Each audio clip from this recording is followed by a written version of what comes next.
Olá, meu nome é John Ayrton Cardoso Borroia. Eu me chamo Laísa Bianca Alves Silva.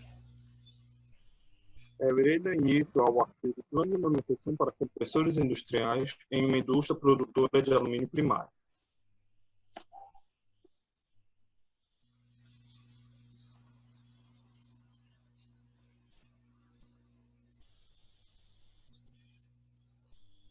Bom, o trabalho ele foi desenvolvido na área de utilidade em uma empresa produtora de alumínio primário.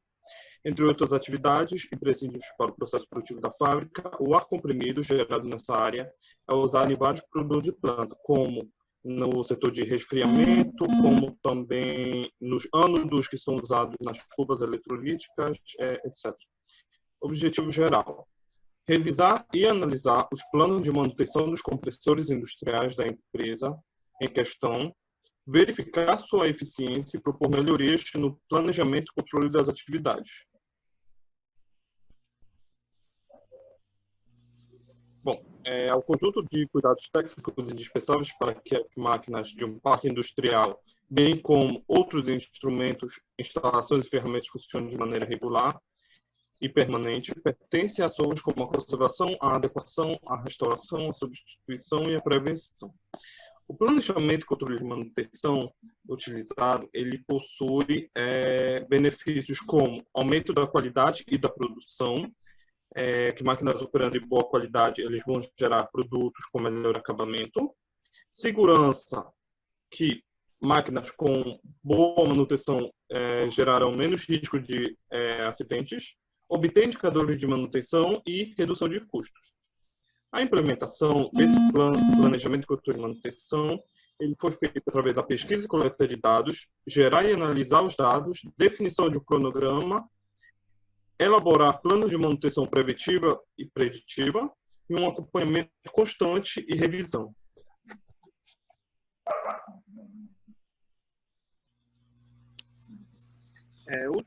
Os indicadores utilizados foram o MTBF, o MTTR e a disponibilidade.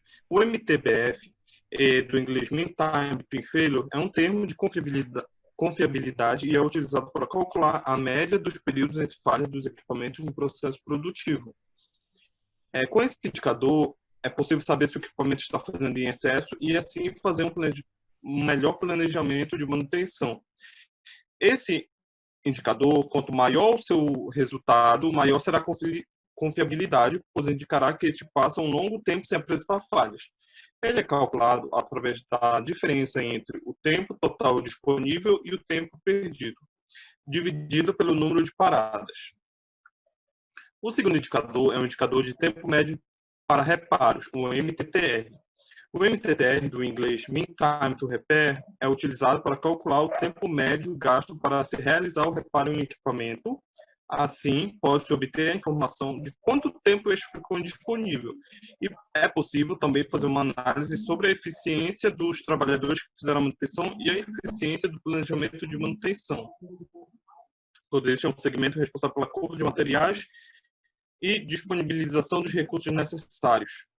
Ao contrário do MTBF, o MTTR deve ter seu resultado mais baixo possível para que não haja perda de produtividade por causa da indisponibilidade de máquinas. Ele é calculado através da divisão entre o tempo total de reparo e a quantidade de falhas.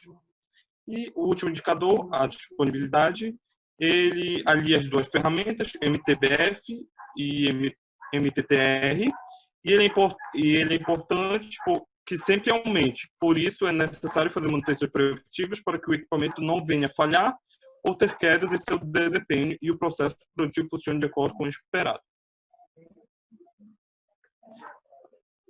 Agora, a Laísa dará seguimento ao artigo. Bom, agora eu vou falar sobre os materiais e métodos. A metodologia que nós utilizamos foi pesquisa descritiva, nós coletamos dados de caráter quantitativo, porém a análise que nós fizemos foi de caráter qualitativo.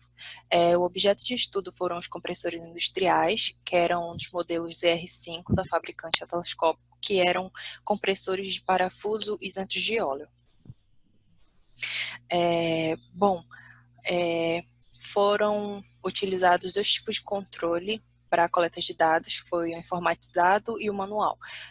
No controle informatizado, feito pelo computador, nós colocávamos os dados das atividades que foram feitas naquele dia, eram feitas a descrição da atividade realizada, colocado em qual equipamento foi realizada, qual tipo de atividade e a data e qual foi o tipo de falha que aquele compressor apresentou.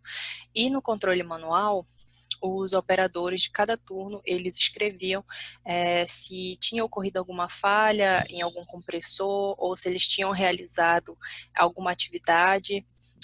Eles também anotavam o horário que o compressor parou e o horário que ele retornava à atividade e as ações que eles tomavam.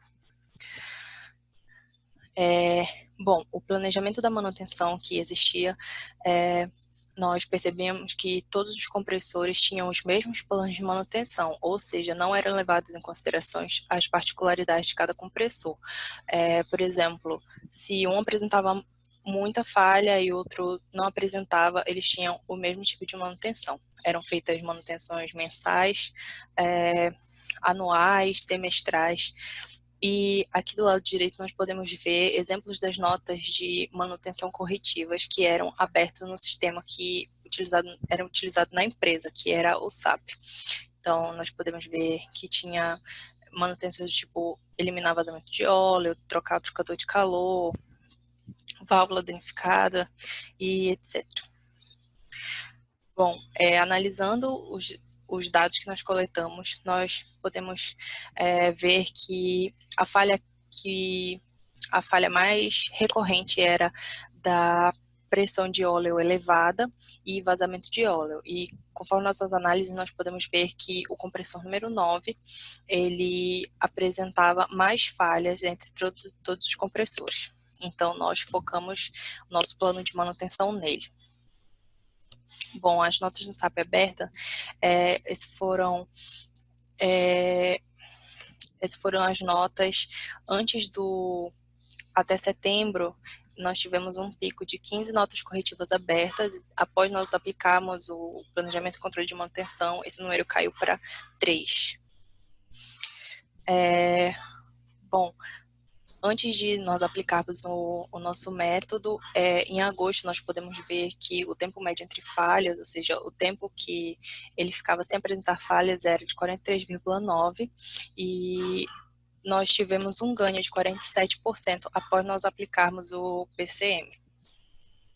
E o nosso tempo de reparo, nós tivemos uma perda de 19% no tempo em que o compressor ficava parado recebendo manutenção.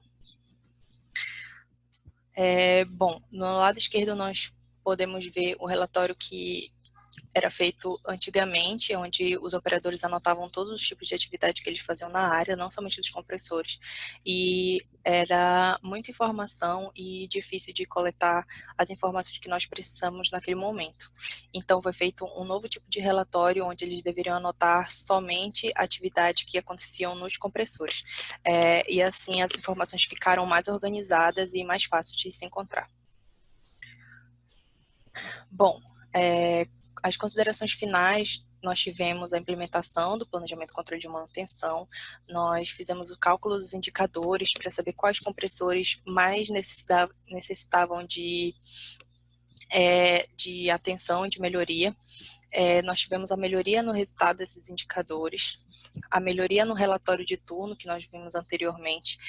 Nós tivemos a criação do plano de manutenção adequado para o compressor que apresentou mais falha, e a melhoria na cultura do controle das atividades da área como um todo. Bom, esses são os nossos nomes e os nossos contatos, caso haja alguma dúvida, interesse. Obrigada.